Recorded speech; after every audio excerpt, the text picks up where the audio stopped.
Assalamualaikum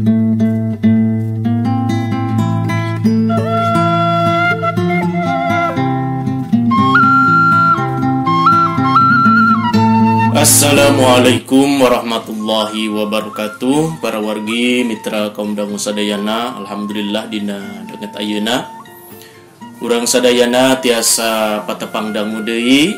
Urang sami-sami neraskeun hanca dongeng Sunda anu katunda dina judul dongeng sareupna di Pajajaran karangan Bapak Aan Merdeka Permana. Sakumaha biasa ieu dongeng didugikeun ku channel anu dipika meumeut ku urang sadayana ka para wargi mitra kaum dangu sadayana anu teu acan subscribe na mangga diantos pisan dina channel anu parantos disayogikeun. Dina dinten ayeuna para wargi mitra kaum dangu sadayana dongeng sareupna di Pajajaran teh parantos majeng kana bagian anu ka 25. Sakumaha anu kauninga dina bagian anu ka-24 dinten kamari hanca urang teh dugi ka nyarioskeun ginggi teh nya anu parantos anjog ka hiji daerah anu seueur batu kapurna teh. Saparantosna ginggi harita tarung sareng Ki Ranggaguna teh di hiji lembur. Tah kumaha jeung ieu carita mangga urang sami-sami bandunganku sadayana, mudah-mudahan ieu dongeng janten landong pangbeberah kana manah kanggo urang sadayana. Mangga wilujeng ngadangukeun. Dina hiji waktu ginggi anjog ka hiji wilayah anu loba gunung kapur bacacar tapi laleutik di sawatara pasir kapur teh aya kapanggih guha sababaraha pasir kabireungeuh bulistir hapa ku tatangkalan. Sanajan harita panon poe ampir tunggang gunung, tapi hawa karasa nyongkab panas. Jigana ginggi edek milih meting di salah sahiji guha kapur we. Isukna wayah janari rencanana kakara edek neruskeun lalampahan. Ginggi teterekel kaluhureun pasir, ieu pasir teh teu pati netek. Malah teu pati luhur deui. Ngan baik ku sabab taringgul ku batu sareukeut moal aya sambarangan jalma anu bisa naik ka dieu, paling anu bisa hanjat mah meong congkok. Ngan ginggi apal kana kabiasaan sato kitu ari teu kapaksa teuing mah meong teh tara ngahajakeun ngadeuketan manusa. Kakara ngambe bau manusa ngaliwatan hiliwir angin oge meong teh sok ngajauhan. Jadi ginggi milih unggah kadinya pikeun neangan guha jeung sare jeung ngajauhan gelebugna angin. Sanggeus tepi ka mumunggang pasir nya we manggihan guha kapur. Nganaha make bisa mastikeun di palebah dinya aya guha. Nya kaula panasaran kabireungeuh aya ngentab-ngentab cahaya seuneu jiga-jiga aya anu keur ngadurukan di jero guha. Cek pikirna. Kusabab mikirna kitu ginggi ngadeuketan lawang guha bari rencepan. Ngaliwatan batu kapur anu naronjol ginggi ngintip tina sela-sela batu. Aya anu keur ngadurukan dahan kai golondongan tapi lain eta anu kumanehna diperhatikeun mah. Anu ngalantarankeun ginggi reuas mah durukan teh horeng keur dipake ngaganggang hiji barang. Anu ginggi reuas anu keur diganggang teh lain daging manuk, tapi hiji tetenjoan anu mata reuas pikeun ginggi mah lain manuk, lain bencek tapi awak orok. Awak mayit orok teh ditiir ku pangpung. Jika keur niir sate, awak orok geus setengah asak. Tapi tina awakna terus nyaklakan minyak nyakumaha we jiga anu keur meuleum daging mencek. Minyak gajihna ting jerejes nyak celakan. Ari di jero guha anu rada nyelegon ginggi mireungeuh deui tetenjoan anu mata kaambekna nambahan. Kumahan teu rek kitu sabab dina sedong batu kapur aya awak awewe ngagoler nang karak bengkang. Bari awakna teu dipindingan ku benang najan salambar. Ginggi henteu apa nah eta wanoja anu nang karak bengkang teh atawa geus palastra beungeutna pia sakujur awakna jiga tapak nganiaya, malah dina rarangana aya getih lalambaran. Hate Ginggi beuki ngagolak sabab didinya oge aya jalma anu keur sila jiga anu keur tatapa. Kumaha hate Ginggi henteu ngagolak sabab nu keur tatapa teh tayalian iwal ti Kiranggaguna. Kiranggaguna biwirna ku kuciwesan jiga anu keur ngucapkeun mantra. Beungeut Kiranggaguna bodas pias jiga anu arang katojo ku panon poe. Keur ngayakeun ritual naon ari Kiranggaguna? Sarila ngayakeun lampahan Ginggi memang sok mireungeuh sabubuhan jalma anu keur ngayakeun pamujaan. Tapi teu jiga kieu make kudu aya mayit orok di ganggang jeung aya awewe bulucun nang karak bengkang. Ieu asti yeuh. Pasti ieu mah hiji upacara pamujaan keur nyampurnakeun elmu kotor, ceuk Ginggi dina jero hatena. Ginggi inget ayeuna teh malam sukra.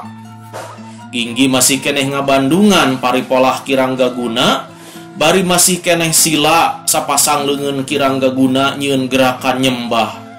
Geus kitu gerakan dampal leungeun dirobah.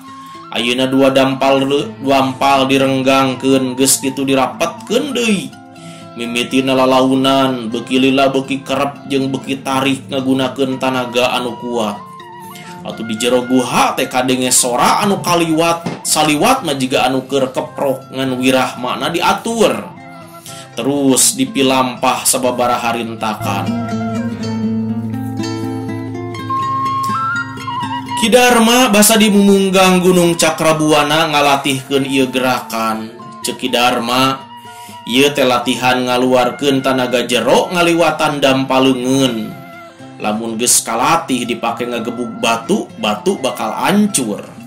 Komo lamun dipake nyabok pipi jalma. Ginggi ge geus tapis ngagunakeun eta jurus ngan sakali ge can pernah dipraktekeun. Ningali Kiranggaguna ngagunakeun eta gerakan tetela hasilna manis sakitu hebatna. Sora dampal leungeun anu dikeprokeun nimbulkeun sora anu ngageterkeun jajantung. Guha oge tepi ka eundeur. Saban Kiranggaguna keprok ti luhur aya nu mareplekan murag saban tina dampal leungeunna kaluar cahaya kilat anu nyamber kana lalangit guha. Senedurukan oge tepikeun kating garebos jiga anu diseblokan ku minyak. Ginggi satekah polah norek-norekeun ceuli sabab lamun eta diaduna dampal leungeun ngahaja didengekeun liang ceuli karasa nyeri. Mun ngadengena jalma biasa tangtu bakal barijilan getih tina liang ceuli teh. Ginggi ampir teu kuat nahan eta sora, malah awakna ampir-ampiran ngejat ngajauhan lawang guha. Ngan untungna sora keprok ngadadak eureun, malah kaayaan oge ngadadak simpe. Ku Ginggi Kiranggaguna ngolebat murudurukan dampal leungeunna anu ranggoas jeung kukuna paranjang ngarawel awak orok anu geus setengah garing. Geus kitu bari ngajingjing awak kere orok manehna ngajleng eunteup dina tonjolan batu di luhureun durukan. Dina sedong batu di luhur Kiranggaguna nyisitan awak orok tepikeun ka ipis jiga sabuk. Malah geus kitu eta sabuk dibeulitkeun dina beuteungna. Sesa-sesa daging anu disisit dibalang-balangkeun kana durukan tepikeun kadenge sora nating jerjes daging kabeulem. Awak Kiranggaguna turun jiga manuk gagak ngageleber. Geus kitu ngablesat muru awak awewe anu ngajepat teu oyag-oyag. Bari kadengena sorana hahahehe. Kiranggaguna rek ngaheumbatkeun peso jiga rek dipake ngarecah awak si awewe.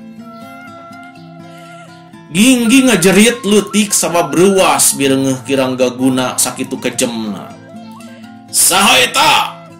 Kadenge sora Kiranggaguna ngagerem setengah melengking jeung karasa kukurayeun kana punduk Ginggi mah. Mirengeh polah Kiranggaguna anu sakitu gangasna, Ginggi ngadadak muncul kawanina, awakna ngablesat asup ka jero guha. Kiranggaguna melotot kaget panonna moncorong beureum. Riwas aya, ambek aya sabab aya jalma ngablesat asup. Manehna melong Ginggi lir anu anyar pinanggih. Sapasang panonna anu mencorong beureum neuteub teu eureun-eureun. Geus kitu kadenge sakedeung ngagerem sakedeung hahahehe. Ginggi neuteub eta beungeut anu keur hahahehe. Alis Ginggi mani kerang-kerung bae. Jalma anu dihareupeunana teh eces beungeutna Kiranggaguna. Irungna oge ngeluk jiga pamatuk ekek. Nu ngabedakeunana beungeutna pias panonna moncorong beureum jeung buukna gimbal teu diiket-iket acan. Aya kesan beungeut gimbal teh kusabab arang ngambeucai. Beda pisan jeung Kiranggaguna anu kapanggih di tempat sejen. Panon teu molotot buraha tara hahahehe.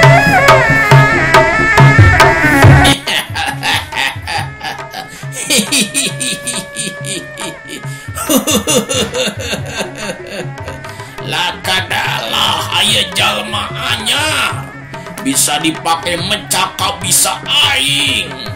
Cenah awakna ajrag-ajragan jiga budak manggih cocokan anyar.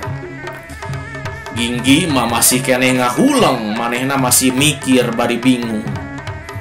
Nya ieu teh Kiranggaguna anu ku aing keur dibeberik atawa lain piraku dan kami mingguan polahna bisa beda kieu ceuk pikirna.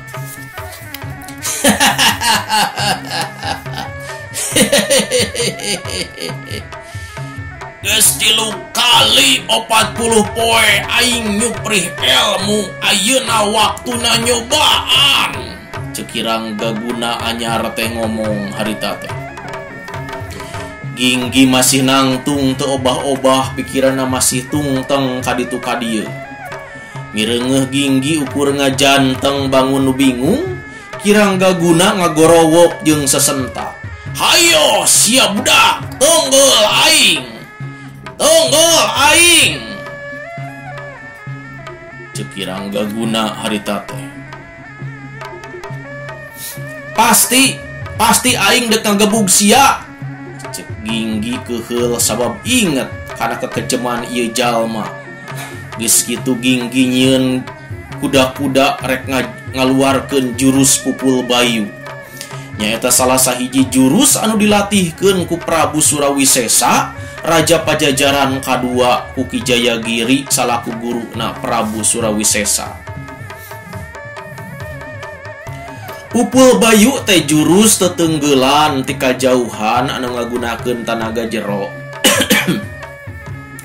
Baheula basa perang ngalawan Cirebon di sisi walungan Cimanuk. Surawisesa sorangan adu hareupan ngalawan pasukan panah ti karajaan Cirebon. Ratusan prajurit Cirebon mentangkeun panah babarengan ditujulkeun kana awak Prabu Surawisesa. Samemeh ratusan panah keuna kana awakna. Prabu Surawisesa geus nyurungkeun sapasang dampaleungeuna ngaluarkeun jurus pupul bayu atawa sakawal mah disebut pupuh bayu. Tanaga jero anu dikaluarkeun dina ieu jurus ceuk basa ilmiah mangandung energi listrik anu kacida gedena. Sakur anu rek nyerang dirina lamun ditahan ku ieu jurus, awak si musuh langsung ngasleng ka tukang sababaraha welas meter jauhna. Tapi lamun boga ieu jurus ngahaja nyerang, lain sakadar nahan, awak nu jadi lawana bakal ajur jadi lebu. Harita basa ngalawan pasukan panah ti Cirebon, serbuan panah anu ratus-ratus teh ditahan ku sapasang dampaleungeun, tapi anu geus dipinuhan ku tanaga jero jurus pupul bayu. Barang sapasang dampaleungeun Prabu Surawisesa disurungkeun, ratusan jamparing mulang deui ka anu bogana ranceb nirup nu bogana. Ginggi rek ngagunakeun ieu jurus ngan manehna heran kunaon anu rek diserang teh teu nyieun gerakan nanaon. malah majiga anu rek ngahaja ditampak ku dadakna. Ginggi ngagorowok tarik sabab panarajang jurus pupul bayu kudu ditahan ulah keluar kabeh. Ginggi hasil ngerem tanagana tapi kakari 40% ngan balukarna. Panarajang tanaga Ginggi nambag kana dada Kirangga Guna. Geus kitu awak Ginggi ngajol ka tukang tepikeun kanu bruk batu.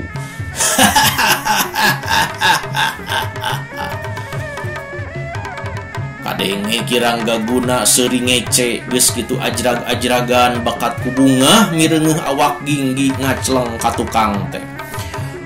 Hudang geua tonjok deui aing. He budak leutik.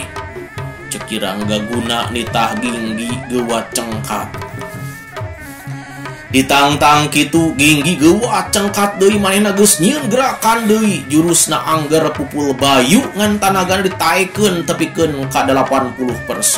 Hiu, gedug, jedak, jeblag. Ieu giliran awak Kirangga Guna anu ti jengkang ka tukang.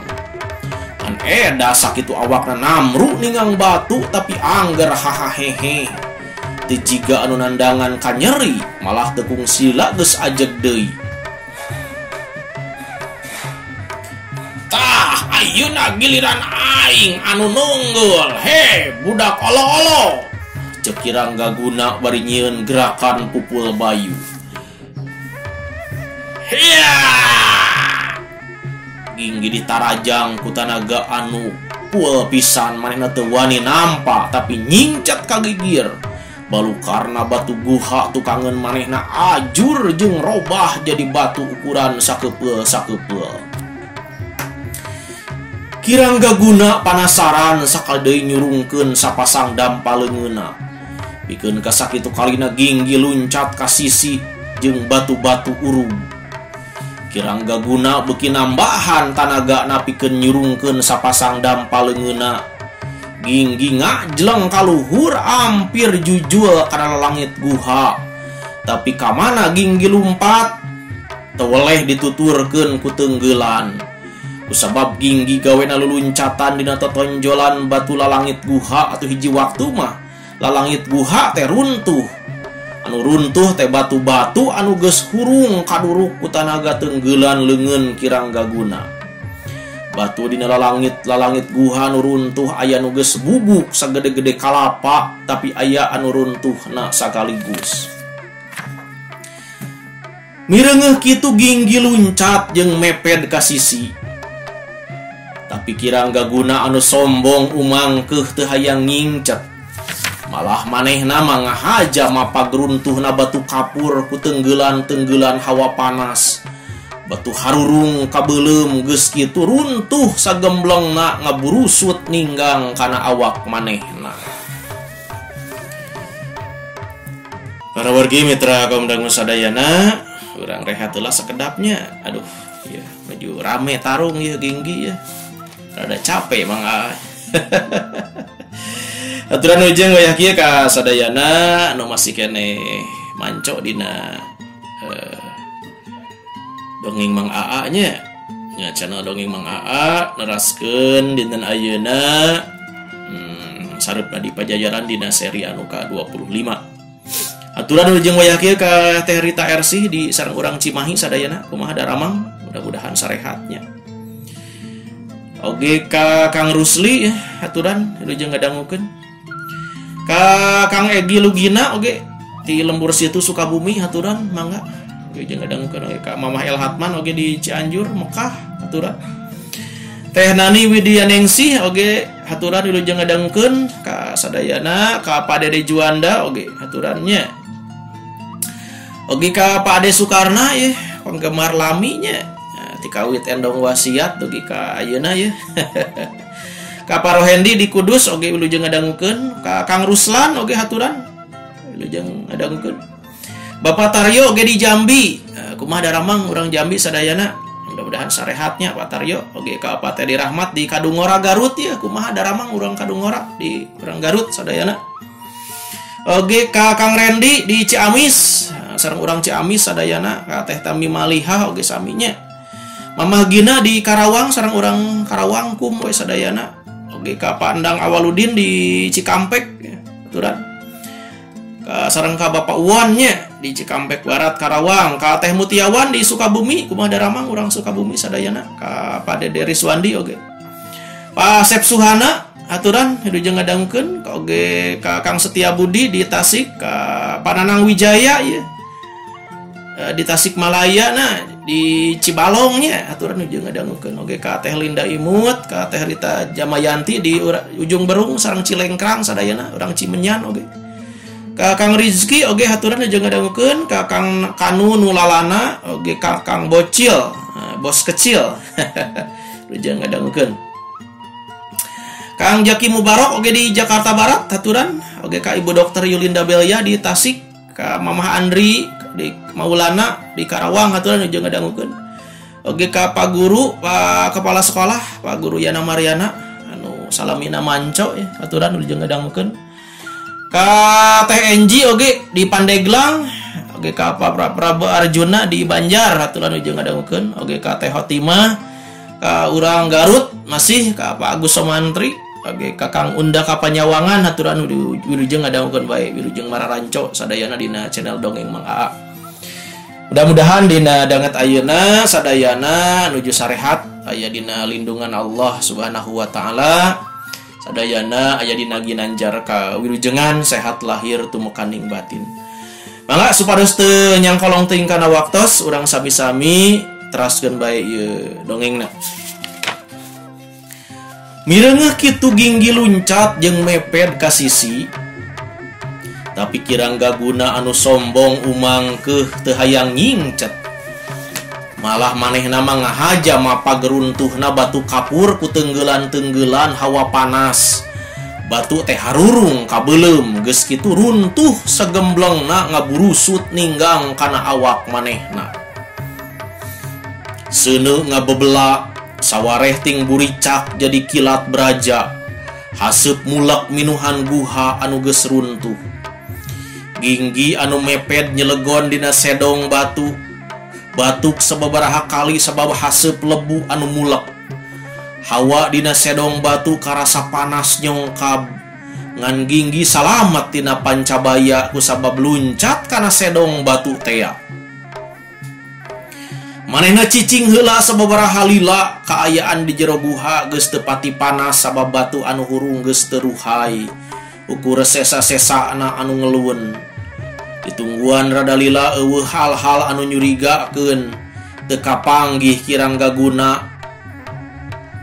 Boa awakna ajur katinggang batu-batu panas anu runtuh. Ginggi kaluar tina sedong guha geus teu kabireungeuh. Geus eueuh lalangitna kajaba tumpukan batu kapur anu ngeluwen. Kirang gaguna eueuh komo awak awewe anu tidak tadi ngajolor atau empes-empes mah. Ginggi ngarasa yakin yang sabenerna si awewe mah geus palastra samemeh manehna datang oge. Ginggi ngeprukan pakaianana sababaraha tempat di sababaraha tempat maka tingali rangsak. Manehna kokotetengan neangan endongna malah ngorehan tumpukan batu di sababaraha juru. Duh, lebar mun leungit teh aya pakaian dua setel deui. Komo duit kencering mah loba keneh ceuk pikirna. Ayeuna mah manehna jadi ngarasayeun boh pakaian boh duit. Kacida perlu na keur dipake nyanyabaan teh. Sabot keur cukal cokel kitu kurunyung ti luar guha aya nu datang beungeutna jeung potonganana persis kirang gaguna. Ginggi seuri sorangan tita tadi basa keur digempur ku jalma gelo tadi manehna mah geus ngarasa jeung anu tadi gelut jeung manehna teh pasti lain kirang gaguna. Malah anu nyieun kajahatan maling mayit orok maling awewe ge pasti lain kirang gaguna.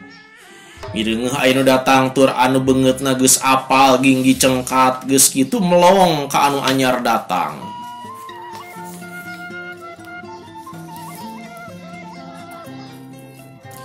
Ari ieu anu aya hareupeun kaula teh Rangga Guna atawa Rangga Wisesa? cenah bari seuri hambar. Sia we anu atas sasar teu bisa ngabedakeun mana Ranggaguna mana Rangga Wisesa, ceuk Ranggaguna. Duh kaula poho deui yen harita Ki Guru kungsi nyarita aya 2 murid kembar, nu hiji Ranggaguna nu hiji Rangga Wisesa. Meureun Rangga Wisesa mah anu cikeneh paeh kaurugan batu kapur, ceuk Ginggi. Samangsa anu nyawaan pasti kena ku paeh, ngan bae iraha paehna eta rusiah Allah, ceuk Ranggaguna. Maksudna Ki Rangga Wisesa cantang tu geus paeh, Ginggi tumanya. Ke geus kanyahoan puguh aya bangkena kakara urang bisa mastikeun yen hiji jalma geus paeh, ceuk Ranggaguna. Ginggi ngahuleng sakedapan. Hayu indit, ceuk Ranggaguna. Ke hayu ka mana ieu teh? Lain sia teh diutus ku Ki Guru pikeun nepungan lanceuk sapaguron. Tah ayeuna geus aya geus laksana. Ginggi ngahuleng. Nah kalaka cicing. Asa nguciwakeun tepung jeung lanceuk sapaguron teh, ceuk Ginggi. Nyebut ngarasa kuciwa teh sabab panggih jeung Ki Banaspati kitu pandena. Ayeuna sacara teu langsung manehna kalah kamaehan lanceuk sapaguron. Ki Ranggaguna anu cantang tu jahat tapi acantang tu bener, sakurang-kurangna bener ceuk ukuran jeung harepan Ki Darma. Wayahna sia kuciwa ku kanyataan anu nemrak. Ari kuciwa teh hartina kanyataan teu luyu jeung harepan, ceuk Ranggaguna. Hayu indit, ke heula hayu ka mana? Urang nyieun lalampahan anyar. Saha nu nyaho dina lampah nu anyar? Sia ngalaman nampak kahirupan anu leuwih gede gunana, ceuk Ranggaguna. Indit-inditan teh kudu ku panggaleun, ku duit kaula leungit sakanjut kundang, heug metung keneh, ceuk Ginggi bari ngorehan. Ki Ranggaguna nyeleukeuteuh seuri. Naha make jeung seuri sagala? Aing hayang seuri we. Urang Pajajaran anu ayeuna mah butuh ku duit. Geus perluheun duit, Ki Ranggaguna masih keneh ngah ka ieu seuri. Apanan dipirucaan ku urang Cirebon jeung urang Banten, apanan maranehna anu nyitak duit sorangan terus dipake pangbebita ka urang Pajajaran teh, ceuk Ginggi. Ki Ranggaguna tetep seuri. Ceuk Ki Guru baheula mah di Pajajaran eueuh duit, bubutuh hirup teh ukur ku cara pagulingan. Ayeuna di Cirebon jeung di Banten lamun boga pangabutuh nanaon teh kudu silih tukeran jeung duit. Nu nepungkeun antara duit jeung barang nya disebut padagang. Padahal ceuk Ki Darma asalna mah urang Pajajaran teresep ka kaum padagang. Dan dagang mah teu jujur, tukang linyok, tukang bohong, tukang neangan kauntungan. Ginggi noroweco. Teu kabeh tukang dagang gawe na ngabohong. Urang Banten anu taat kana agamana bakal jujur dina dagang, ceuk Ranggaguna. Ginggi neuteub seukeut harita teh. Jadi waktosna para wargi mitra kamdangu sadayana. Parantos seep cag urang tunda heula ieu dongeng sareupna di Pajajaran dina seri anu ka-25 insyaallah masih hancaeun urang sadayana. Rupina sakitu anu tiasa kapihatur dina dinten ayeuna, hapunten anu kasuhun nuju jeung kantun. Assalamualaikum warahmatullahi wabarakatuh.